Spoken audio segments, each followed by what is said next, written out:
Hello, it's only me. Thought I'd check in and see how you are. I've had my bath, I've had my hair straightened, and the bed's been changed.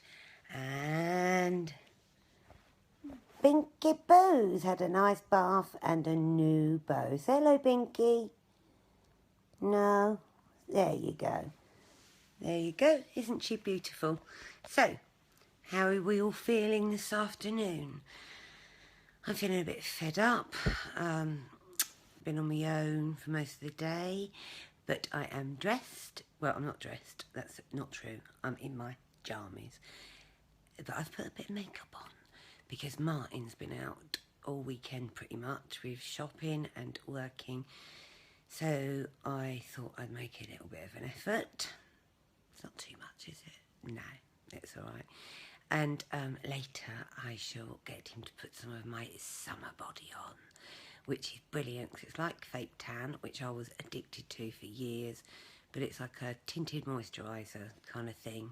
It still stays on for a few days until you scrub it off, but it just goes on nice and even and it's not too stinky. And that's it really. I've just, as I said, had a nice bath. The baby's Boo's had a nice bath. And that's it. Oh, and I was going to ask you how you all felt when you were diagnosed with fibromyalgia. It took me ages to be diagnosed. I went to a doctor when I was 39. Said, I think I'm going for the menopause. Got shooed out as if I was a lunatic. Was then put on to Z-Pain. And then after about 3 years, scans, x-rays, and goodness knows what, the doctor I had told me that I am probably somebody who suffers from pain, and that was it. So I didn't go back to the doctors for ages, and then I met Martin, and he said, this is ridiculous, you need to go to a doctor. There was a new doctor at our practice, and literally within 10 minutes of walking in, he did a couple of like trigger point tests and said, you've got fibromyalgia. So there you go. It just shows, doesn't it? But I was over the moon. I'd been diagnosed with something and it wasn't all in my head. And then I was really like annoyed in a way, like what's fibromyalgia?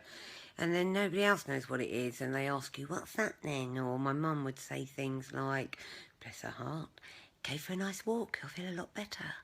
Do people say that to you? Because it just winds me up. You know, when you're sitting there thinking, go for a nice walk, I can't even be bothered to get out of bed and clean my teeth.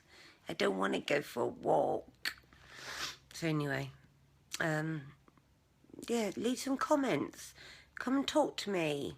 Please talk to me. I have no one to talk to. So subscribe down there or up there. And leave comments down there.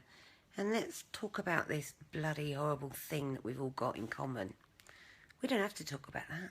We can talk about our kids. We can talk about Christmas. Let's just talk. I've got no one to talk to.